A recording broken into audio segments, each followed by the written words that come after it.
Two retired detectives that were in the thick of New York crime, fast and hectic.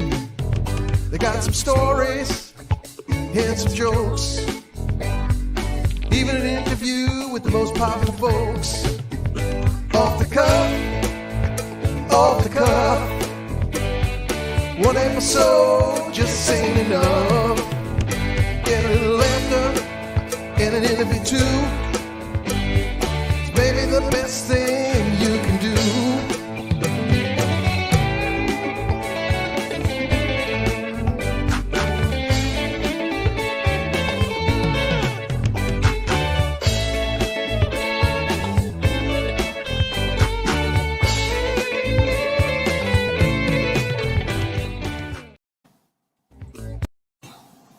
Wow, that's a lot of mileage. Everyone, well, 99.9% of the people give me positive feedback on the opening in that song. One person didn't like it. It's too much like Saturday Night Live, and it's too, I said, well, Saturday Night Live is New York City. We're New York City, And before I played it earlier, Phil was doing some of his Brooklyn dance moves, but I don't think he'll do it now. and Joe Murray, I don't know if I want to see his dance moves, But anyway, welcome to Police Off the Cuff, Real Crime Stories. I'm your host, Bill Cannon. We're here tonight with my co-host, straight out of Brooklyn, Phil Grimaldi. How you doing, Phil? Pretty good. Happy Friday, everybody. And just a little bit, this is a tough situation to talk about this case, but I'm ready to dig into it. Absolutely. It's amazing that yesterday I put Joe Murray on the flyer, and then he didn't show up till like 10 minutes to the end of the show. And today I didn't put him on the flyer, and he's here early. Go figure that, right? How do you figure that stuff out? But I'm not putting him down for that. He's got a life. He's got a job. He's a great attorney.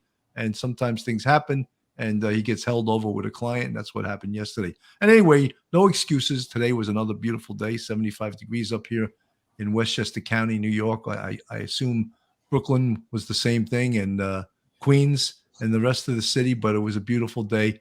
So, guys, we're going to talk about, new things, but yet no real new things are occurring. The big thing, of course, was the release of the cause of death the other day by the Wyoming County coroner. And, we heard some new terms, and you have to be living under a rock not to realize the cause of death was ruled as strangulation. But he used a term that I had heard as a child, but never as a scientific word in the world of homicide. And he used strangulation by throttling. And I had never heard that term in the homicide world, but I'd heard it, in the kid world, when kids would say, my dad throttled me yesterday, and you'd know, oh, your dad gave you a beating, but throttling has a very specific meaning when used in the world of homicide, and as explained by the coroner. Philly, why don't you explain it? I can explain it, but I'm going to give you the shot. Well, basically, throttling, I guess, the applying of the pressure until it actually goes so tight around the throat that it cuts off the blood flow and air supply to the brain. The way that she explained it was that, you can go unconscious within 2 or 3 minutes, and you could be dead up to 4 minutes. So it doesn't sound very quick, so to speak. But throttling, I hadn't heard that term in, from an autopsy before, or any criminal investigation. But basically, putting pressure on the neck, and then when you're throttling, you're making it tighter and tighter, cutting off the air supply and cutting off the blood flow. Joe, have you ever heard that term in your legal trails? No, I've never heard that term, but I actually think it's a good term, because the immediate reference that I draw from that is because I ride motorcycles. When you wrap that throttle, you're like really just amping it up. So maybe that's, the purpose of it, to be demonstrative of how bad it is. You're really I think that's true. Yeah, I'm glad you brought that up, Joe, because that's what I was thinking of. When you're throttling, you're turning the hand grip on the motorcycle, which increases the gasoline flow into the engine, and you're revving it up, you're speeding, you're going quicker. Yeah. So I think the pressure around the throat is increasing until it cuts off the air supply, the blood flow. And as we mentioned yesterday, I'm sure you'll have that graphic for today, the hyoid bone. A lot of times that's how they know strangulation occurred. The hyoid bone fractures from the pressure against the throat. I want to show a little bit exactly of what the coroner said, and I'll play the video here. We'll add it to the stream and get. I just removed it. We find the cause and manner to be death by strangulation, and manner is homicide.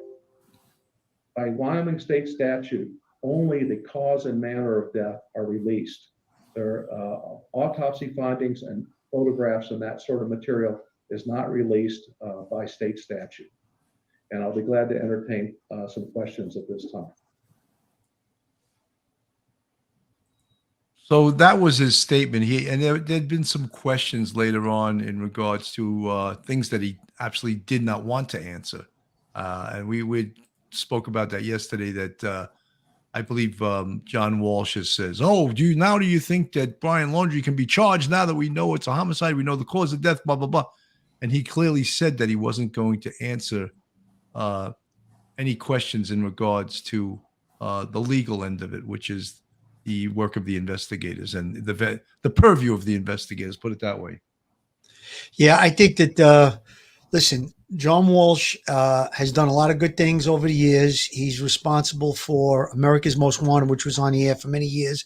I have a personal story that I was involved in a shootout in 1986.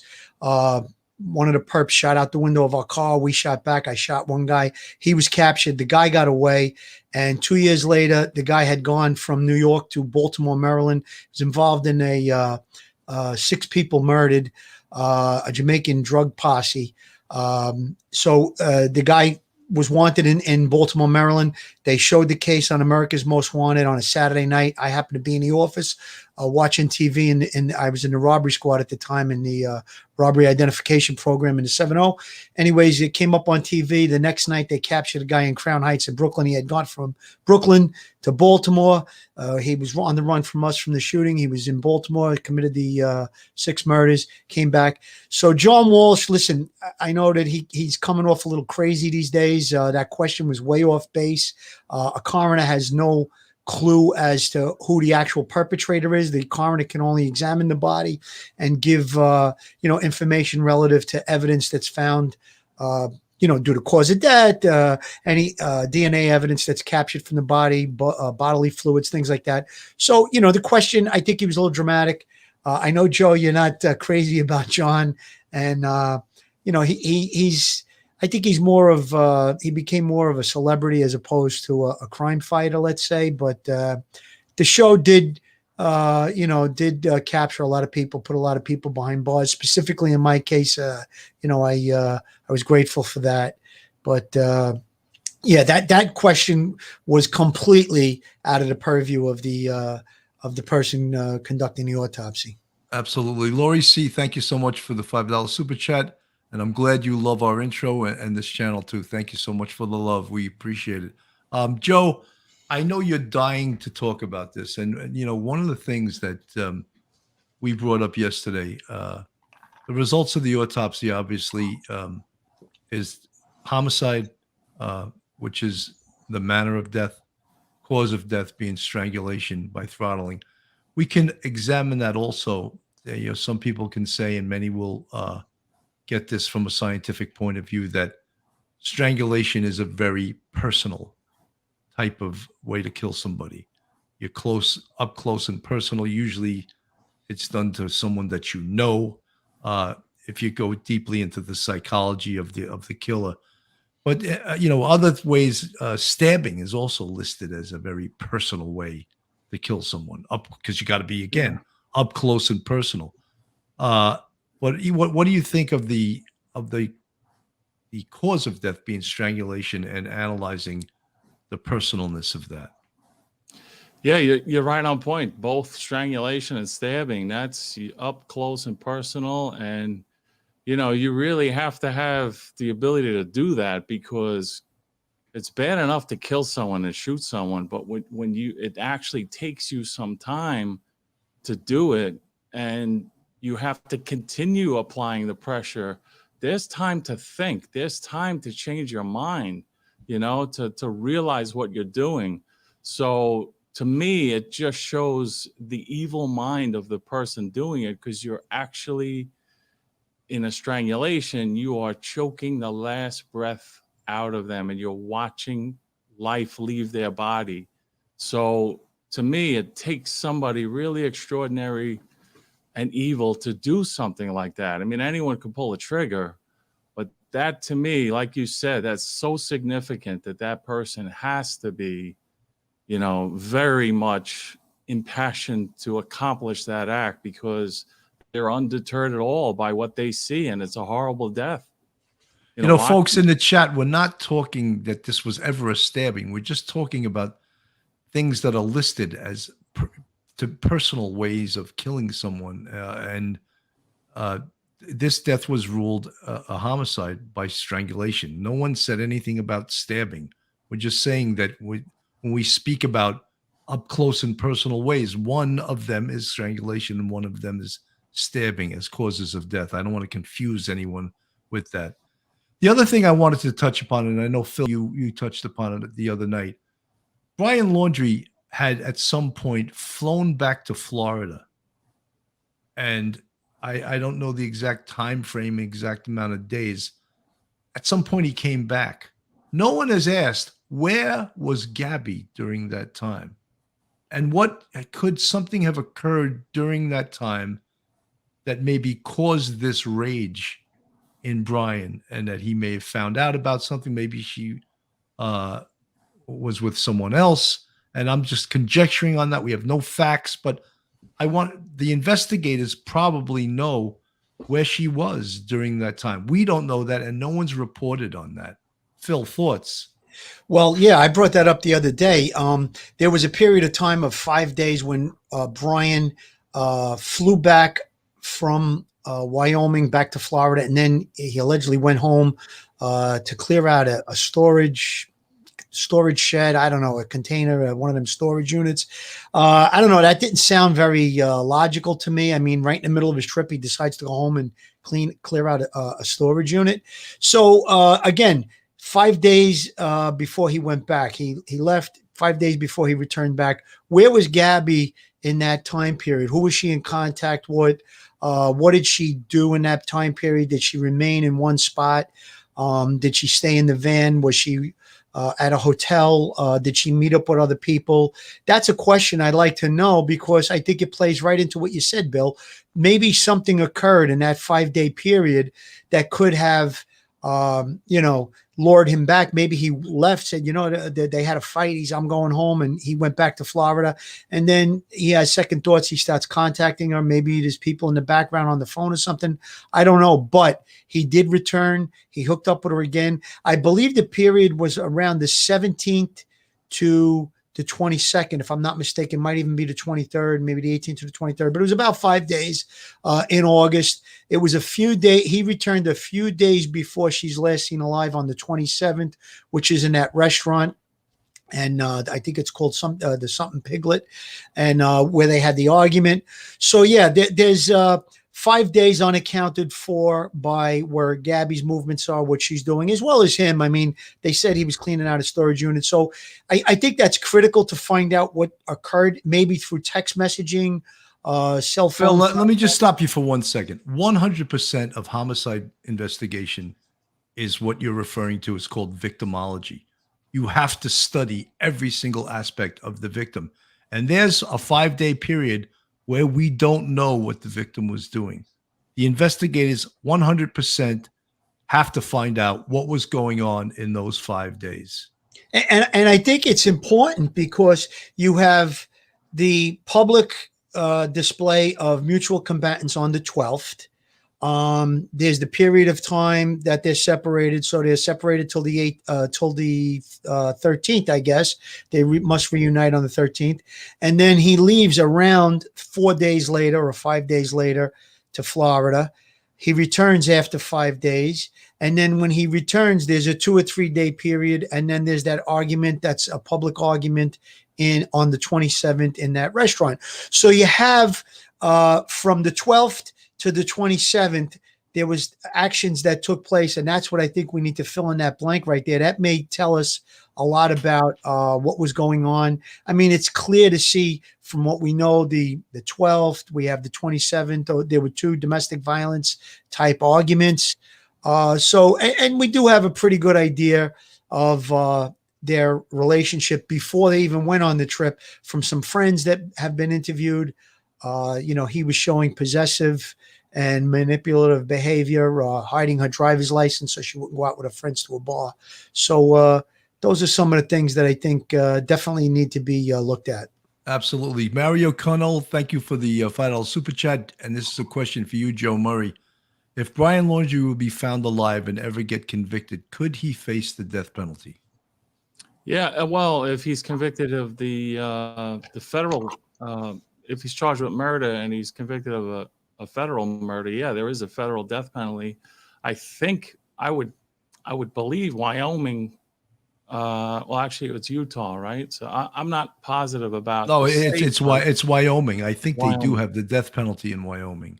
Yeah, Wyoming has the death penalty. I think that's fairly certain. But again, it falls into the federal category too, Joe. So I don't know if, whatever the charge I think would really be, if they charge with a first-degree murder, death penalty obviously would fall into that. But we don't know what charge they're going to be shooting for, Yeah, I mean, I've never had a federal death penalty case. I know there is a federal death penalty. I'd have to look at the specific provisions to see what charge would fit that, but we don't even know what they're charging right now anyway. So I think under the federal statute, if I'm not mistaken, if you're convicted of the first degree murder and it's a death penalty case, there's a second jury. I don't know if a second jury is impaneled or the jury has to deliberate a second time to decide if you in fact get that or life without parole. And at that time, I think they present the egregiousness of the murder and, the depraved indifference and things like that. And I guess they must have some victim impact statements as well. Yeah, you're absolutely right. That's across the country. That's the sentencing phase. First, they determine guilt. Then they determine whether or not the sentence, and you can introduce aggravating factors and mitigating factors. And it's statutory. It has to be. The death penalty was abolished, I think, 1972 originally, and they just said it was just too random and arbitrary. It needs to be guided and directed, and that's when they went for that bifurcated process. And there are statutory aggravating factors and mitigating factors that you're allowed to use, the jury's allowed to consider. So it became very much more like organized and comprehensive, and that just prevents, the arbitrariness of it. I want to add a stream to the just to show this for a second. Today, the police in the Carlton Reserve, they were out in force again. I don't know if they have information.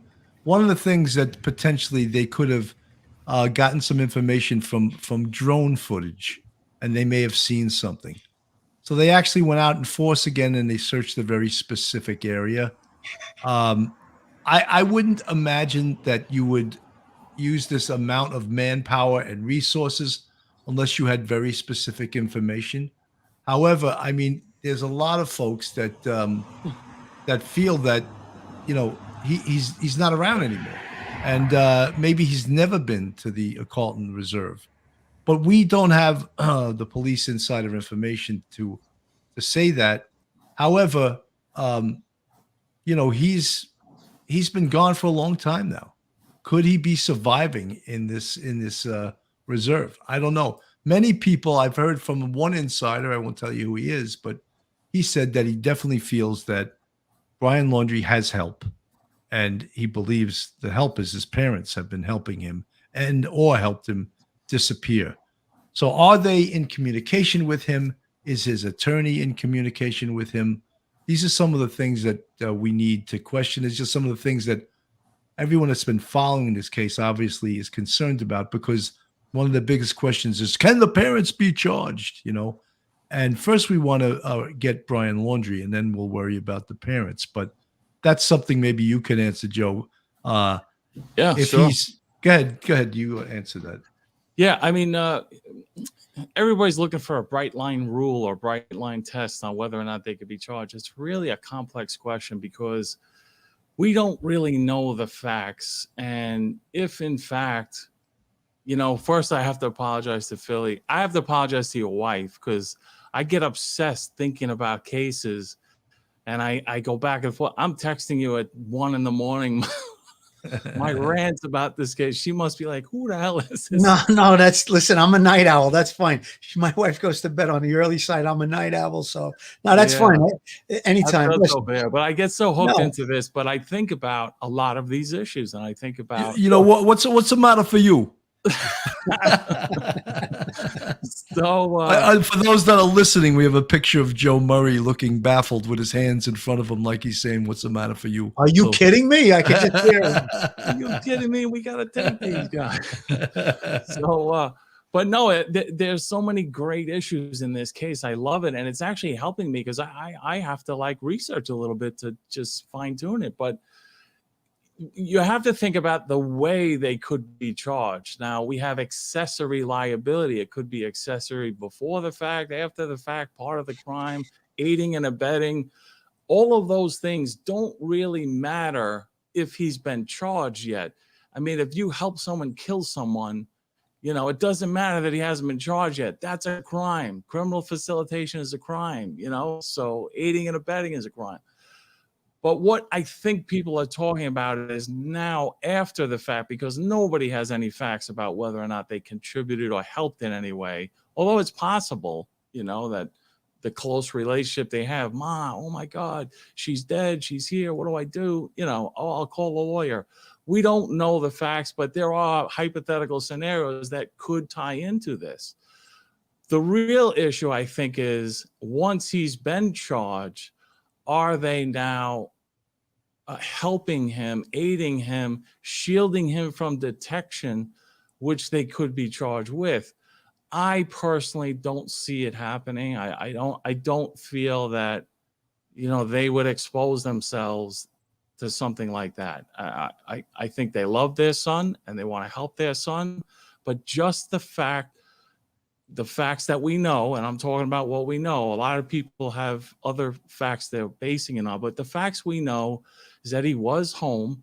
He did leave to go camping. We knew that even before, you know, this excursion he went on with Gabby, that when they came home, his parents would do that with him. They were, you know, well, I shouldn't say parents, but at least his father, because he was brought out by the FBI to show areas where he likes to go.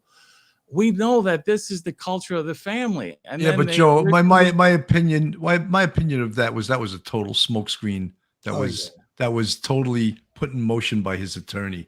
Show them that you're concerned. Show them that you want to help. So it's funny that only happened too, Billy. I don't mean to interrupt you, but that only happened where the father went out on the search after the family appeared on Dr. Phil. That's Gabby's family, or her mom and her stepdad and her father and her stepmother, all four of them appeared on Dr. Phil with their attorney.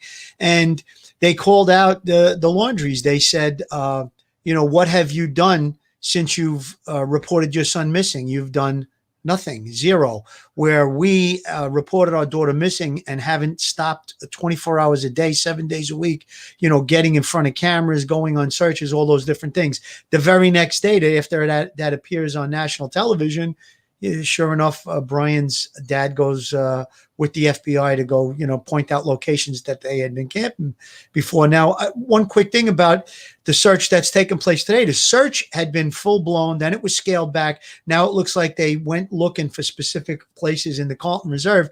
I don't know. I'm not sure if it may be that they were looking for places where they think he may have been before. I don't know. Just it seems odd that out of the blue now it kicked up again. Like you said, Bill, there must have been some information that led them to do that. I think possible drone footage. They could have been looking at drone Yeah, footage and spotted something. Of course, You know, of course. And they want I to just take want a to, I just closer want look. to, Joe, this is a very interesting question. Paws and Fins, again, thanks for the $5 super chat. This is a question for Joe Murray. If the lawyer says he's representing Brian, surely this means he's alive. Or do lawyers represent dead people? I love that question because you put it right to Joe Murray. I want to see how he answers this one. Lawyers do represent dead people. Probate court is full of them. They Oh protect my their God. interests. I knew he was going to pull out a Joker a Joker out of that deck. No, but he has no knowledge like anyone else if he's dead or alive. He went out and does what he does and enjoys. He went out into this reserve for peace of mind. God knows he must have been inundated from every direction, even his family. Wait, are you talking about Brian, Joe? Brian. So he went out into this preserve and he didn't come back when he was expected to come back. What did the parents do? Did they allow him to, hey, look, maybe he's running. Okay, run. No, they called down the resources of the entire FBI, state, local jurisdiction to do this massive search for him. Yeah, but they waited I 2 don't days, believe Joe. they're culpable. I think it's unfair what you're doing to the parents with respect to the father going out there. He was asked by the FBI. This is not some concocted, I better go do something. He was asked. First of all, he gave them verbal information, and they said, it would be helpful if you came out with us. And he said yes. So I don't like, I think you're assuming facts or twisting the facts. He did not call them and say, how can I help?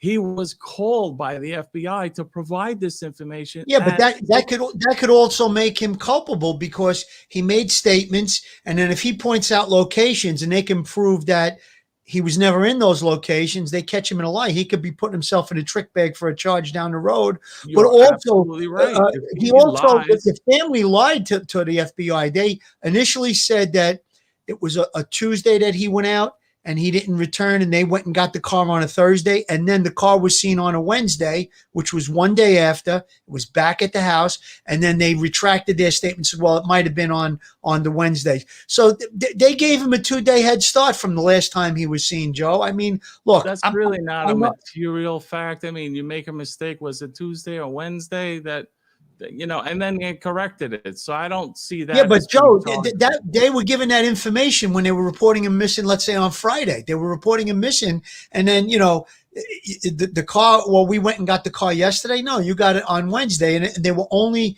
hit with that fact after a neighbor had video footage of it being in the driveway on Wednesday. So when they were caught in the lie, we might have made a mistake. Listen, I'm not, I don't care for the way that they're acting and what they're doing, their actions. Their posture is terrible with this whole thing, but I get it. They're trying to protect their kid and everything like that. But now at this point, and I think, Joe, you and I agreed about this previously, at this point, it's got to be, I mean, even Sammy the Bull Gravano said it, that, if it were my kid at this point, I got to get an attorney, you got to go in and you got to try and fight it and put up your best defense. And at the end of the day, they may have to visit their son in a jail cell if he gets convicted.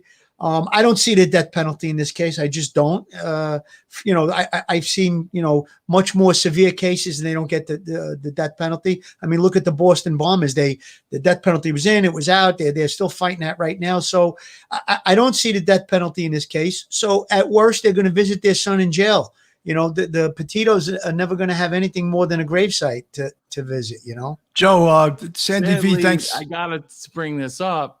He may be found not guilty. I mean, the same facts that you're relying on. Of course. Attorney, think about where Gabby was during those 6 days. That it was actually 7 days and 6 nights.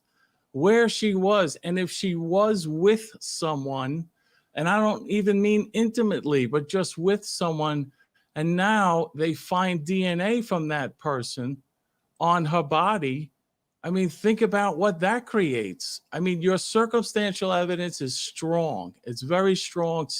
I'm admitting it, but it's not conclusive. And I think other things that may pop up that are going to be very surprising. There's a lot of problems with Joe. This that case. was at 29:30 of this video that you agreed with us. I'm going to write that down somewhere so we can say it.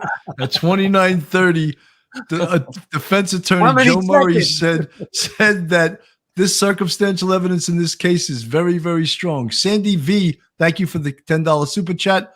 And she says, previously it was said that they wouldn't release the cause of death because it would compromise the investigation. So why did they? Thank you guys. You're all wonderful. I'm going to give my opinion on this. Then Joe, you can. I think there was so much pressure by the media and by people probably filing freedom of information laws, because I don't think they ever hold the cause of death for that long. And I think that decision isn't the FBI's. I believe it is the coroner's decision. I could be wrong, but I believe the coroner can release that without permission of the FBI. Joe, thoughts? Yeah, I think you're right. I mean, he cited that this is statutory. You know, it's based on their statute, what they can release, and I imagine how they release. I didn't look at the statute, but that's, you know, that's their rule of law. I mean, that's how they operate. So it would take an extraordinary effort on behalf of the feds to come in and try to get a protective order to prevent that disclosure, that public disclosure. But the press is very powerful. I have a case right now against the former governor, Eliot Spitzer, and his lawyers. He's got an army of lawyers. They were able to seal this case and shield it. And the court just ruled that, oh, and what happened is the press got involved. Somehow, the News and the Post, I don't know how they found out about this, but they filed. Yeah, I don't know how either. Their lawyers filed papers to get this unsealed under the First Amendment, you know, the freedom of the press, and they won. So it's going to be unsealed. It's going to be interesting. But I agree with you. I mean, it would be hard for the feds to come in and stop that. It's based on the local jurisdiction laws. So let me ask you something. With a situation like this, and look, I worked homicide for 10 years out of my 27 years on the NYPD. And I always felt that I didn't like stuff released to the press. I wanted to keep everything close to the vest, but the NYPD was notorious for giving everything to the press, which drove us crazy. Sometimes it actually hurt the case, but it was coming from on high. It was coming from the PC, and that's the police commissioner. Those were his orders. He wanted total transparency, but that hurt the cases. But you can also carry it too far the other way, where if everything's secret, nothing's secret. You know what I mean? And it gets a little bit too much when they hold everything as a secret. You know, if they hold everything, then you start to get leaks, and you really don't want that. But a point I want to make about giving too much information out. Now, I could be working on a homicide case, and if too much information is given out, I mean, we've had guys walk into the squad room. They know, they read it in the newspaper, whatever. So-and-so was killed. I did it. Really? How'd you do it? Well, you know, they're just crazy, or they're looking for some type of mental help or whatever. Well, I stabbed the guy. Meanwhile, the guy was strangled, you know, whatever point, however you want to shake it up. So sometimes holding back the information, specifics about a case, a lot of times, you know, you can just say person was shot, things like that. Keep it vague. Person died of asphyxia. They didn't have to say throttling maybe, and go through that much detail. Oh, that's only in a case where, you know, to me, where you don't have a person of interest, so to speak, or a suspect. You don't know where the case is going. Phil, so I thought we agreed we'd never use that term, person of interest. I only heard it on the news. I hate that term. Case. I know you're right, Billy. I'm not a fan of it either. But the reason it's in my head is I heard it in the Murdoch case. There was an arrest in that case. They got him as a person of interest in his wife and son's death. They basically, he's a suspect in that, but we'll talk about that another time. But the point is that sometimes giving out too much information is no good. My time in the bureau, you were in a homicide squad up until what year? Until like 2011, right? 2011, yeah. Yeah. See, I left the homicide like 2003 when I retired. So things might have been a little bit looser. And in the earlier years, they try to keep a lot of things close to the vest, especially on a high profile case. You don't want too much information. You know, somebody walks in and says, oh, I did it. They want to claim fame and stuff like that. So, you know, when you have certain facts that you know that no one else knows, it's helpful. 100%. You know, I just want to play a short video. This was another television talking head that I thought was pretty good. I'm just play a little bit of this. It's his take on, he's an academic, but he's a young lady whose body has been down for 3 to 4 weeks, according to the coroner. They saw something so glaring, even in that decomposed state, that they were able that afternoon with no further testing to say this is a homicide. The problem arose for us on the outside, not on the inside. It lacks specificity, and that brings us to the cause that he came to yesterday. And initially, I kind of interpreted it as him being a little bit coy. There were questions that the reporters directed to him. Like I remember one in particular where they said, "Can you tell us if she had been buried?" And he said, "I'm going to defer to the FBI." And there were a couple of times that he did that relative to evidentiary matters, I think as it applied to DNA and all those sorts of things. But then last night, something huge happened. Dr. Blue gave an interview with Anderson Cooper. And on that show, he stated that not only was this an asphyxial death, but it was a strangulation, and it was a strangulation via throttling. Now that, you talk about putting a fine point on something, that really narrows the field down, because throttling is so very specific. He went to great lengths to even say that this was not mechanical, which essentially means that there wasn't a ligature involved, there wasn't a cord or a rope or a piece of wire or a belt or a scarf, nothing like that. When they say throttling, they're talking about the application of 2 hands on this young woman's throat. And most of the time, in the classic sense, when you're talking about throttling, it can happen either anteriorly, that means from the front, or posteriorly. We think about movies where some stranger walks up and they choke someone in some classic, but this isn't in the movies. My opinion is this is a face-to-face event. This is very intimate. Anytime you have an asphyxial death, it's one of the most horrific things that can happen, because there's literally less than a foot of clearance between the perpetrator. He would have looked her in the eye, and as he's literally squeezing the life out of her. So the bigger question is, and we don't have an answer to this yet, what exactly did they see specifically? Well, we had foiled a document from the Teton County coroner's office that basically was a letter signed by Dr. Blue that's confirmed that her manner of death was manual strangulation / throttling. So manual strangulation would mean that there was no other instrument involved, right? Is that what you were just saying before? You are absolutely right. And this is how we can kind of delineate. If folks at home will just think about this, if you take like a rope and you apply it to a surface, it's going to leave a specific mark, and it'll have defined margins to it. It won't expand out. With a manual strangulation, people at home need to think about the surface of their hands, like contacting a surface.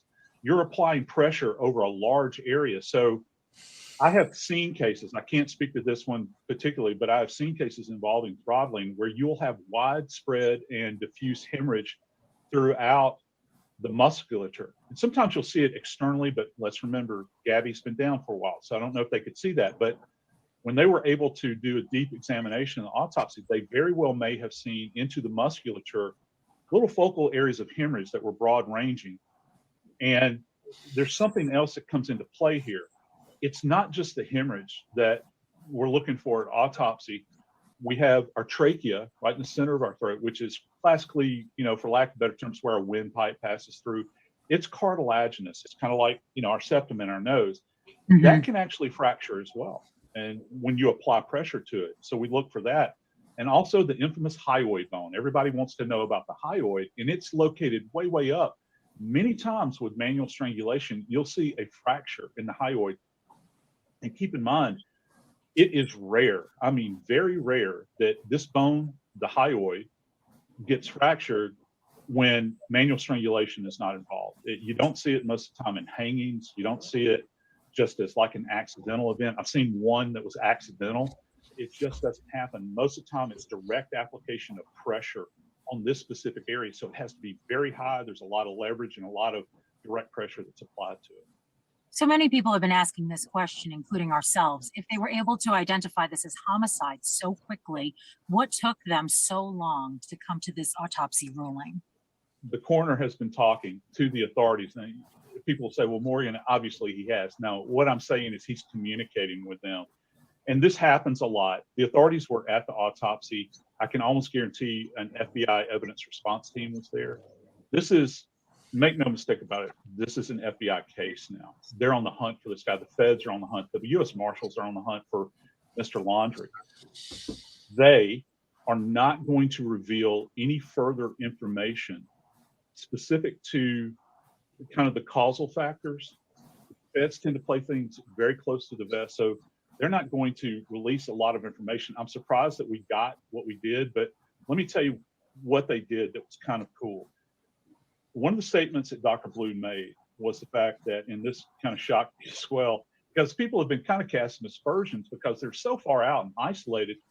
This man sat there and said, we did a CAT scan, and not just a CAT scan, we did a full body CAT scan. Most coroner's offices might do an x-ray if they have access to an x-ray machine. We did a CAT scan. Why is that so unusual? Oh, it's because it's high-end equipment. Not everybody has this. And what's even more key here is the fact that he stated, when asked, did her body ever leave the facility? It didn't. That means one of two things. Either they brought in a portable CAT scan, which is pretty significant, or do they have one, in-house there? But, the bigger point here is that with X-ray, you take a case now that's being documented in a two-dimensional perspective. Think about anytime you've ever seen a personal X-ray, folks at home can identify with it. You'll look at it and say, what is this? I can't make heads or tails out of it. Now you go CAT scan, you're talking three-dimensional. Now you can appreciate height and depth and thickness and all those sorts of things. And this is a powerful tool at trial. One of the biggest things that happens with autopsy photography, for instance, is that the defense will say, this is too graphic. It's prejudicial. We can't show this to the jury. There's nothing prejudicial about CT scans. It's not gory. But you can appreciate, say, for instance, before you ever do the autopsy, the body's completely intact. You can appreciate the status of the hyoid bone in relation to any hemorrhage that might be there. You're not disrupting the body at all, but it's demonstrative. And that's very, very powerful. So they went to great lengths. He's also submitted trace evidence, according to what he said. There's an entomologist involved, which is a bug doctor. More than likely, I'm suspecting a forensic entomologist. More than likely, if the feds are involved, the FBI, this has gone to the Smithsonian. They deal with the entomologist there. There's also a forensic anthropologist who deals with skeletons. So it's a real full court press that they're putting on. And at the end of the day, I can tell you they are going to have a boatload of evidence. Wow, that's something a defense attorney never wants to hear. A competent, I disagree. a competent scientist. No, I just want to. Dr. Morgan, he was brilliant. I think he gave a tremendous presentation there. I mean, I love Barbara Butcher, and she did an unbelievable presentation the other night also. But he explained it in a different way, a little further. And I think that the underlying thing is that you can also see a lot of politics going on behind the scenes as to why they don't want to release that information. And when it's the FBI, everything is top secret to them, and I think that to the point of it's not even believable after a while, that it's that top secret. Well, hear me out on this. I think the logic behind doing this CAT scan was Gabby lived with the Laundries for the last 2 years. And she, I'm assuming, was going to her regular doctor and getting treatment and whatnot. But when you do a CAT scan of a domestic violence victim, someone who you think may have killed her, it may not have been his first time seriously injuring her. So they're looking for, broken bones, things that would have been broken and healed. You'll still see it on a CAT scan to show that this is a pattern of abuse that resulted and escalated to her death.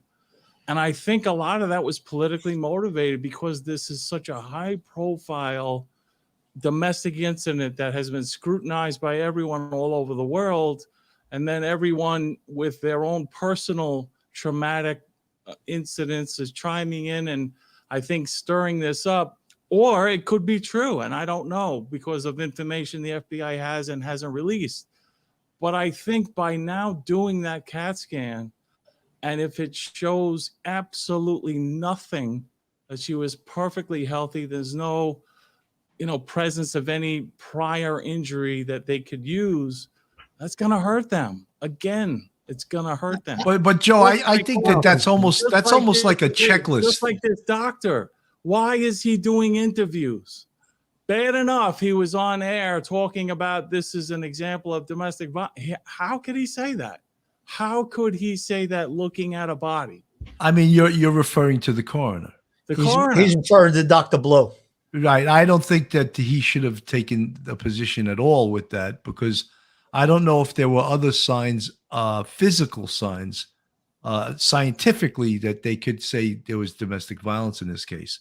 I don't know. I mean, that is probably, to me, the CAT scan was probably a checklist thing. We have the body. Let's do that, because a defense attorney may ask, were there any signs on the body of old injuries that healed? Was there any other signs of domestic violence to her? So that may have been that they're covering themselves for those questions that guys like you are going to be asking. Joe makes a good point. It could help, it could hurt. But let's not forget, this is a very high-profile case. It took place on federal property. The FBI is involved. So they're going to throw all their resources at it. And I think the CAT scan was a great idea because the body probably wasn't in very good shape. It was out there for 3 or 4 weeks. Take it.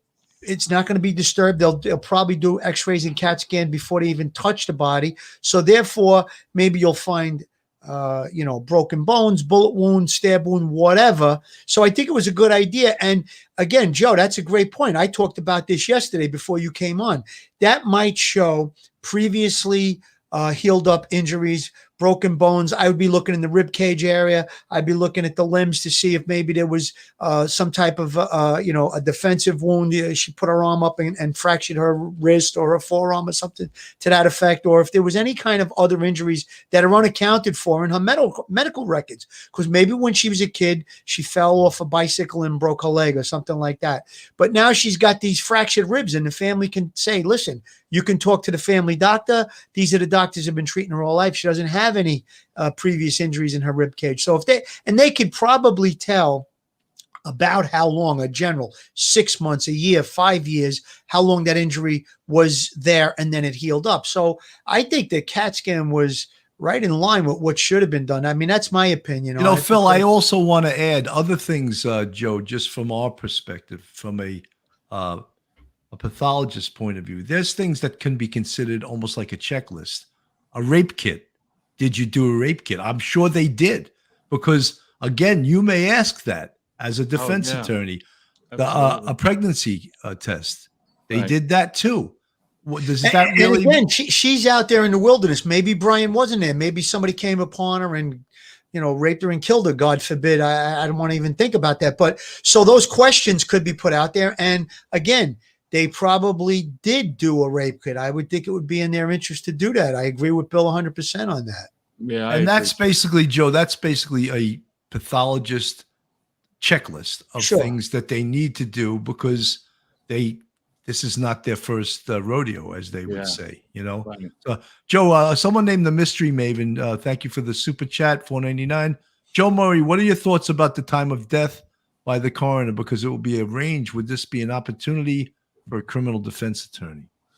I love the Mystery Maven. We correspond back and forth with each other, and always great issues. And just like, me texting you at 1 a.m, Phil, like I get obsessed. So I reach out to other people. And I think that timeline is devastating. I mean, we know they probably have a really solid timeline on Brian as to where he was going, GPS, with whether it be a phone or cell phone, credit cards and stuff like that.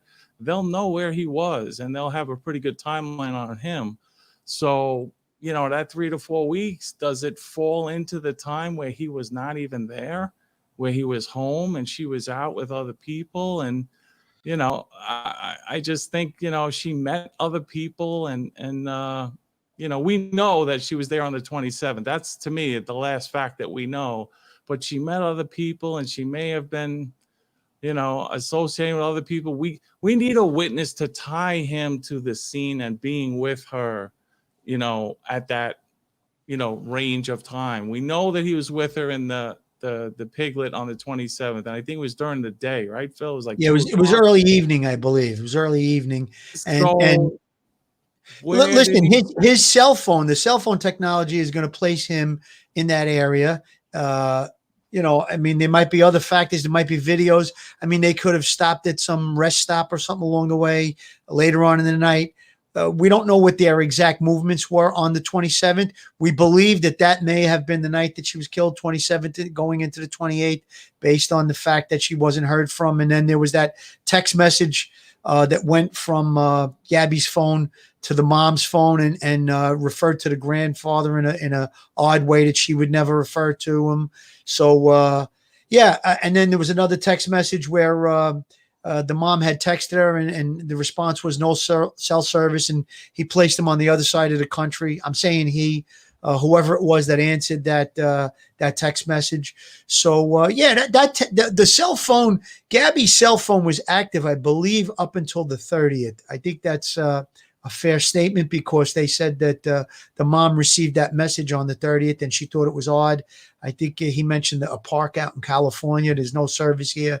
So, I mean, all of those things. And again, the FBI is all over this stuff. We have just very little knowledge of what's public, and that's what we're going on.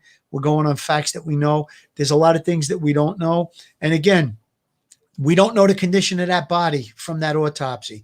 That doctor gave very little information. That was an opinion about domestic violence. That was just an opinion of his. He slipped up on that. You know, so have to pay a trial for that because he's going to get beat up, you know.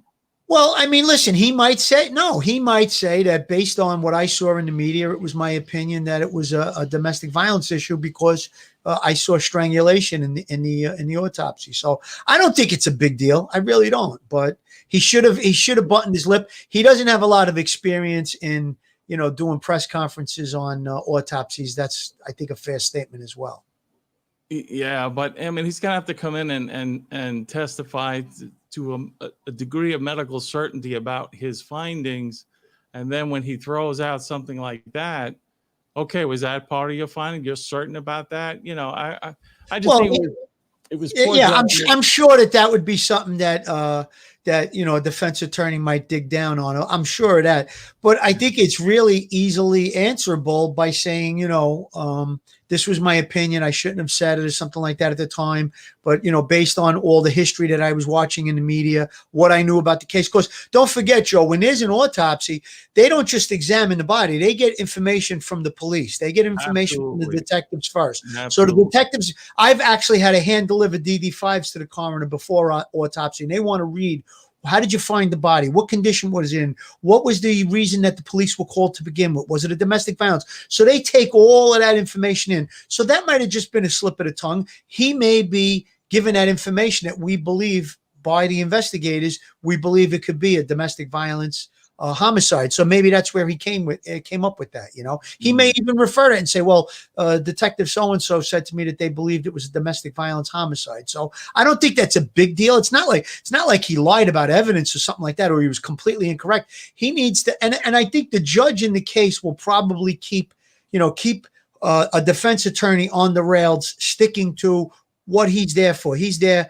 to give his expert opinion on his medical investigation during the autopsy. I don't think the judge is going to allow a lot of latitude to go off on an expedition because he said it might have been a domestic violence component in the case, you know? You know, Phil, even though Joe Murray is a commercial for himself live, we still have to do his commercial. Joe Murray is really showing his expertise in law today. Have you found yourself in a jam? Are you in need of legal counsel in the New York area? Do you need a victim's advocate? Well, Joe Murray is obviously your man. He's not only an experienced trial attorney, he's also a retired 15-year member of the NYPD. He knows both sides of the fence. He was actually defending a police officer yesterday when he showed up late for the show. His website is jmurray-law.com. That's jmurray-law.com. His telephone number is 646-838-1414. 1702, or you could email Joe at joe@jmurray-law.com. That's joe@jmurray-law.com. You know, folks, if you like Police Off the Cuff, please go to our YouTube site, hit the subscribe button, ring that bell, give us a thumbs up. We also have a Patreon, www.patreonpoliceoffthecuff.com. We have a policeoffthecuff.com website where you can also become a YouTube member. We have 4 levels. For $2.99 a month, you're the bucket. For $9.99 a month, you can polish my rack. For $24.99 a month, you're dipped in butter. We tried to make these things funny. And for $49.99 a month, you're heated dipped in butter. We have one person that loves the heated butter. Thank you Who so much. doesn't like warm butter? Come That's on. right. Dr. Matt, thank you so much for being the one person that is a member there. And, you know, we try to give our a police perspective. We try to once in a while put a little humor in this because life is far too serious all the time. And every once in a while you have to have a laugh, even though this case, of course, is so serious and so tragic. And we've been pretty much covering it since the beginning. You know, there's even been articles on this in the media as to why this case has caught the public's attention. Why is it so popular? And you can read the article and you can determine yourself. Obviously, like, this is a beautiful young girl, 23 years old. Her boyfriend, they were engaged. They were going around the country in a van. They were putting it out there on social media. So therefore, it caught the attention of the entire country and now the entire world. And people are sort of obsessed with it. And I think that has a lot to do with social media. You know, it definitely does have a lot. But I think besides social media, people really do care about this young lady. And it's sort of taking their heartstrings. And I just wanted to give a short comment on that. I'm sure everyone's going to be analyzing, why did this case become so popular? And why there's 2 people murdered here? There's 2 people murdered there. There's 10 missing women here. Why are people interested in certain movies? Why are people interested in certain television shows? Why are people interested in certain music? It has, this caught the attention of the entire world, and we can analyze that forever. Huda Ali, thank you for the 10 pounds super chat. Excellent work, gentlemen. The Moab police should have arrested them both. The witness said clearly that he was slapping Gabby. I hope they make a domestic violence law, act on Gabby, Petito, and name. You know, this is very difficult. You know, Joe Murray, why don't you comment on this? I love it. I think people are relying so heavily on this very vague, very general 911 call.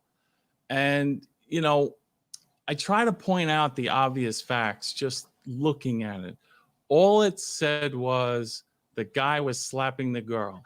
Didn't say how the fight started. Didn't say whether she fought back. Didn't say he was slapping her in the face. It didn't even say where he was slapping her. Didn't say she fell to the ground. She was crying or wincing in pain. So just evidentiary-wise, what do we take from that? How much weight can we apply to something like that? We don't even know why they didn't speak to him. Maybe they tried to call him and he was unresponsive. What we did get, though, was the second caller. And the second caller, after being interviewed by the officer on the air, like he was doing it on his body camera, this witness, yes, he saw him hitting her, but then through further questioning, okay, was she hitting him too? Yes, she was hitting him. She was over at the driver's side of the vehicle and hitting him, and he's on the inside. Well, to any logical person, she's the aggressor because she could retreat, walk away. He can't. He's stuck there. He's in the driver's side, and she's smacking him inside. She's the aggressor. So when they're outside and they're still going at it together, he asked him, what did you think from looking at the guy? Was he hitting her in a defensive posture or an aggressive posture? And this is what the cops are supposed to do, a primary aggressor analysis. And he said it looked like he was being more like to calm her down, defensively, not, going on the attack to hurt her. What about her? No, yeah, she was trying to hit him. I mean, so this second call that everybody's putting so much weight on, you can't.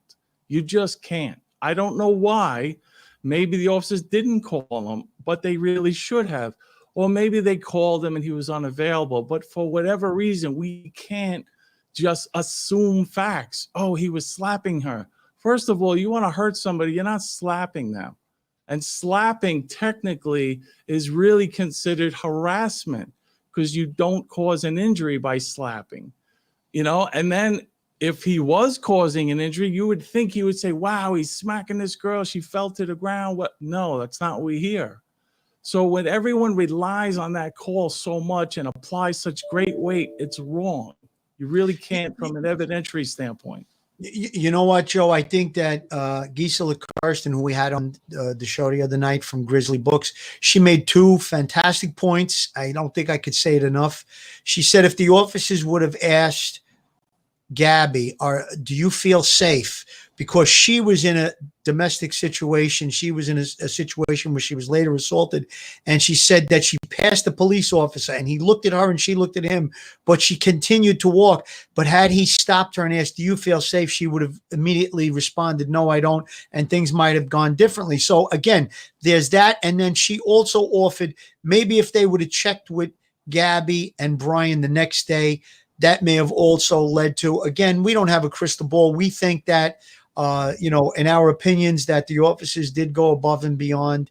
And, if there's some type of a law they want to come up with, a Gabby's law, maybe to ask if you feel safe. Whoever interdicts with two people in a domestic situation, whether it be a guy and a girl or whoever, to just ask both parties, well, do you feel safe from this point forward? If it's not going to be an arrest situation, I think that might be helpful because, I mean, right out of Gisela's mouth, she was a victim herself. She said, had the officer said that to me at that moment, stop me and ask me, I think I would have said, no, I'm not safe. I don't feel safe. And it may have had a different outcome. So, listen, somebody's subjective feeling of not being safe is not evidence of a crime. I mean, no, but I think the officer might take it to a different level. If I'm a police officer, I'm in uniform, I roll up on a family dispute or a dispute between a guy and a girl, boyfriend, girlfriend, and I start to get a feel like just in this one, all right, maybe the mutual combatants, there's nothing really here. But then I asked the girl, do you feel safe if I leave? And she says, no, I don't. Oh, I'm not driving off then. I'm going a little further. I'm giving it the extra. You're going to separate them. Yeah, of course. Joe, I think what they're really saying is that for the training of officers in the future, not thinking of trying this case in a court of law, but for having officers respond professionally and to cover every base so that this doesn't escalate. I mean, no one could have predicted that 15 days later that Gabby would have wound up murdered, we believe, by her fiance. And I'm just saying, that's what we believe. And again, that would when and if he's arrested, that'll have to be tried in a court of law. But I think what Phil is saying and a lot of other people are saying is that people think that cops and they need more training in responding to domestic violence. We happen to have given our opinions that we felt that the Moab police did a pretty competent job. They covered all. They spent over an hour on this job. They did a great Bill, job. I want to make another point. We're looking at Brian right now on the screen. This is in the morning. He doesn't appear to be intoxicated or anything like that. Now, we know on the 27th that he had the argument. We don't know if he was drinking. Maybe between the period when they left the Piglet till the time that she was murdered, maybe he took intoxicants, drinking, drugs, God only knows. And there could have been a rage that came out in him. He looks very calm and mild-mannered in this video that we're seeing. It's in the morning. He's obviously not intoxicated or anything like that. You could have a Dr. Jekyll and Mr. Hyde scenario. Somebody who's very calm, astute with people, respectful, but then they ingest some alcohol. And I've known a few guys like that. So they ingest some alcohol and we call it beer balls or beer muscles, and then maybe you mix into it some type of a narcotic or some kind of a hallucinogenic, God only knows.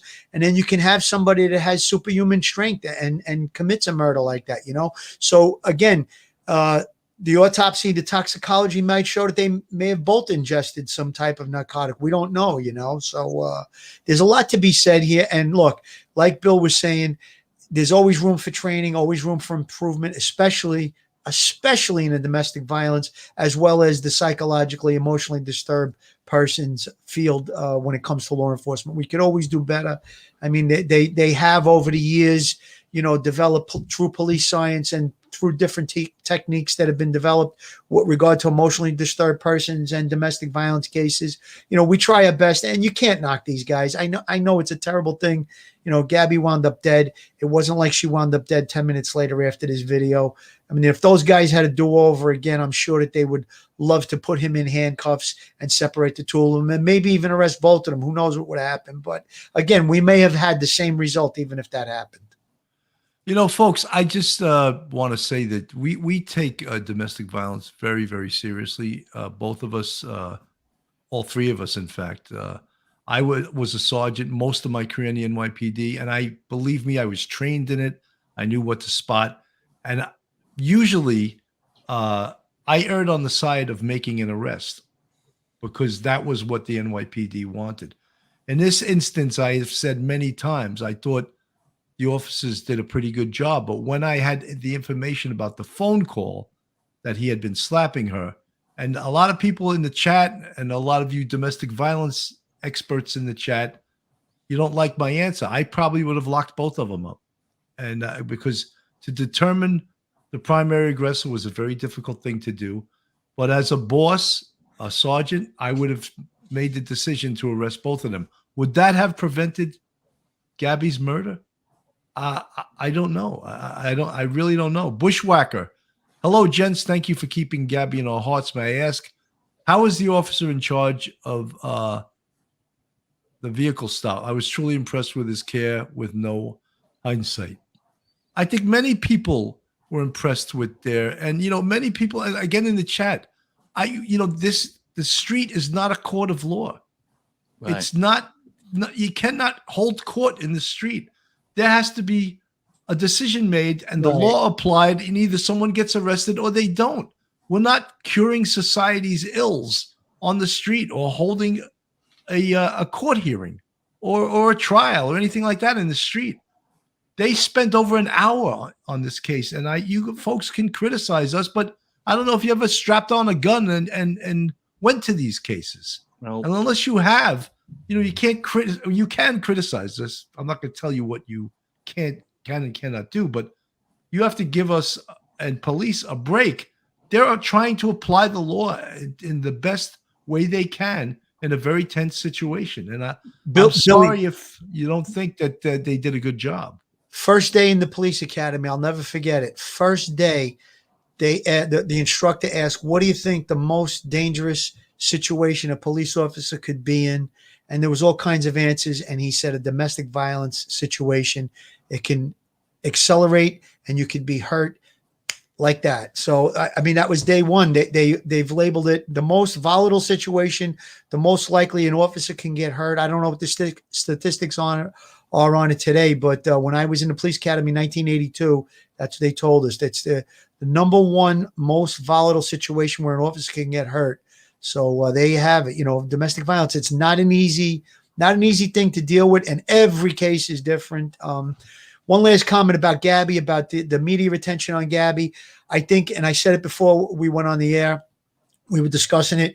I think because of those videos that we've looked at, I even said to Joe and to Bill, I feel like I know her from seeing her face so much. She looks like everybody's kid. I have a daughter around that age. She could be anybody's daughter. And listen, every victim of a shooting or a homicide should get the right attention to the case, should get the right focus. The media is all over this one, I think, because of the excessive amount of attention based on that 1 hour body cam video and stuff like that. And again, a lot of these other murders that they're saying, oh, well, this murder in Chicago isn't getting it. You don't have that kind of intimate knowledge. You're seeing the victim talk. You're hearing her talk. She's in a very distressed state. So I think that those are the things that really connected with everyone. And it's throughout not only our country, it's almost throughout the world. So I think that's the reason, they're going to put racial overtones on it. I don't think it has anything to do with that. I think they just looked at, listen, if that kid was any other kid, we would feel the same way in our hearts from seeing her in such a bad way and so upset and everything and crying. And it's just really touching everybody's heart. I said it. I feel like I know this kid. It's just terrible. But Kim Queen, I want to address what you said. Why wait for a dead body? Why not do an intervention with a backing up of DV social worker? There needs to be an interim order that addresses and puts in action preventive action. I mean, that's very easy to say, but, the police go to hundreds and thousands of these jobs every year. When do you call the social worker? Is the social worker in the back of the radio car? Is the social worker going to do a better job than a trained police officer? I don't think so. How about when social workers start getting killed? Because as Phil just said, domestic violence incidents are some of the most dangerous jobs that the police go on. And how do you differentiate between an easy domestic violence job and a dangerous one? How do you do that? I think that people are expecting cops to be superheroes, to be mind readers, to be able to predict what's going to happen if they don't take certain action. I don't think we have that ability, and I don't think social workers do either. So this is a feel-good thing. Let's bring social workers in. And something, I've said this before, Kim Queen, and I don't mean any disrespect to you. People also mention more training. And yes, every cops want training, believe me, but police departments don't want to pay for it.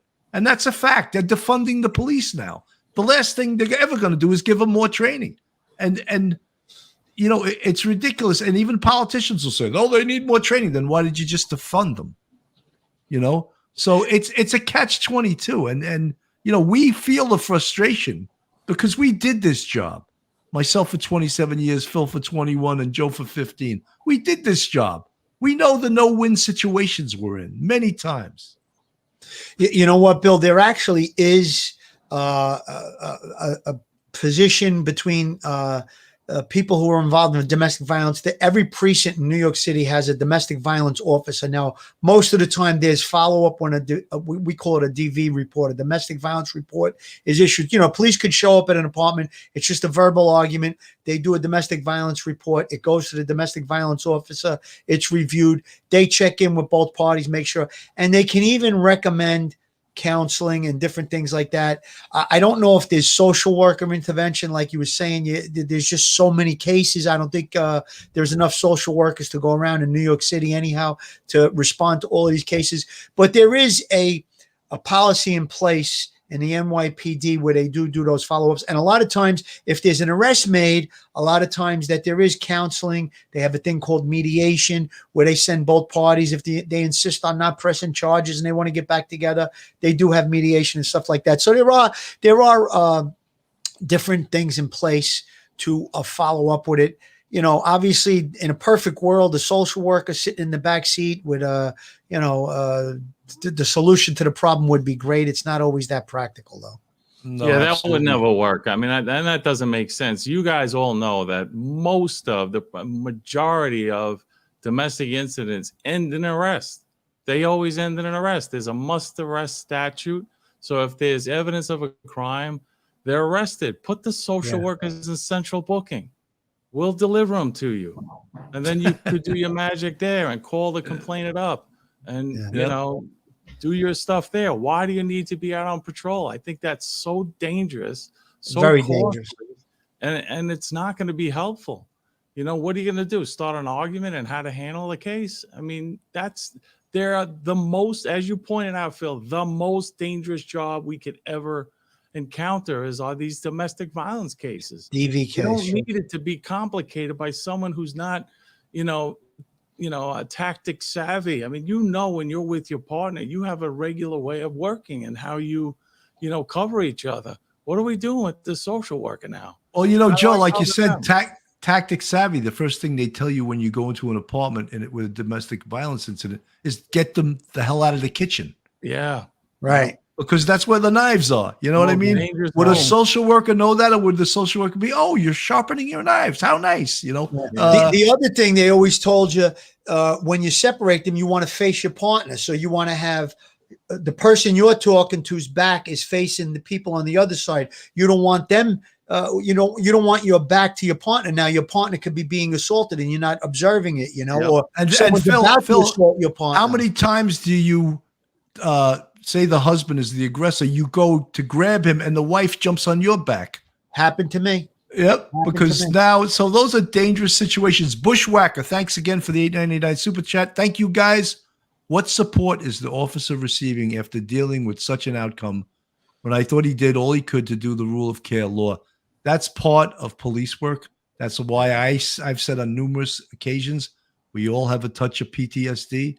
That's not easy. If the officer in Wyoming is blaming himself for that, I pray for him that he doesn't. But that's part of this job.